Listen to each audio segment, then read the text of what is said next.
Sasa nataka niwasanue moja kati ya changamoto kubwa inayopelekea kupoteza nguvu kwenye Subaru SH5. Ni clogged catalytic converter, kwamba mfumo exhaust unawahi kuziba kwa sababu ya vitu ambavyo watumiaji wa hizi Subaru wanashindwa kuzingatia. Cha kwanza kabisa ni leach mixture. Hii leach mixture inasababishwa na poor service ya system ya hewa na mafuta. Manake kiwango cha mafuta kwenye engine kinakuwa kinazidi kupelekea incomplete combustion ambazo zinakuwa na soot nyingi, ambapo ikija huko kwenye hizi masega huku inasababisha clogging, na ikishaziba engine inakuwa inashindwa kupumua vizuri na kupelekea kupoteza nguvu. Sasa hizi leach mixture inaweza kusababishwa na nini? Leach mixture inasababishwa na vitu vingi. Moja, inaweza kawa kama unatumia mafuta ambayo sio mazuri, lakini pia inaweza kusababishwa na oxygen sensor kama zikiwa zinapata uchafu na ufanyie service kwa wakati, lakini pia kufanya service kusafisha air mass.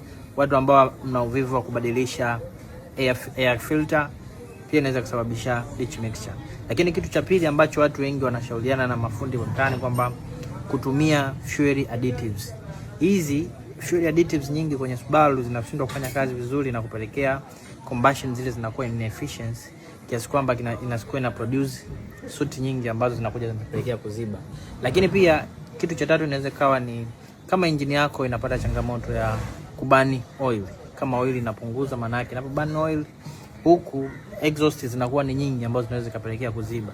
Lakini pia sababu nyingine ni kama kuna leakage ya coolant kwenye system ya engine yako, ambapo itapelekea ile coolant inapokuwa ina burn, zile incomplete combustions pia zinaweza kupelekea kuziba. Sasa nini inabidi ukifanye unapokuwa unatumia Subaru SH5? Kwa sababu hii ni kesi sasa nataka kuwa ni common, kwa sababu hii ni kesi kwetu kama ya tatu. Nini kifanyike? Unapokuwa na Subaru yako, epuka sana kutumia fuel additives. Fanya service kwa wakati, lakini service isishie kwenye oil na filter. Check sensor zote, air mass isafishwe, badilisha ya cleaner kwa wakati. Lakini pia epuka sana kutumia hizo additives.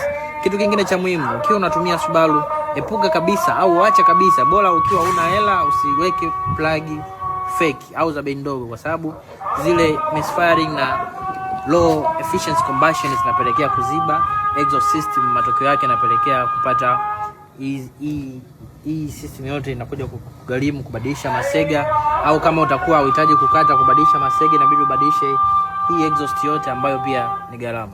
Kwa hiyo kama unatumia Subaru, zingatia sana service ili usije kupata hizi shida za kupungukiwa nguvu. Lakini pia watu wengine wanakuwa na confidence ya kufanya hivyo vitu wakiamini kwamba masega yakiclog watabadilisha. Hivi vitu kwenye Subaru havipo. Hii system ikipata changamoto yote, kuirekebisha hapa sio chini ya milioni 1 na laki sita. Kwa hiyo kuwa makini sana unapotumia Subaru. Monte Kai, Intelligent Auto X.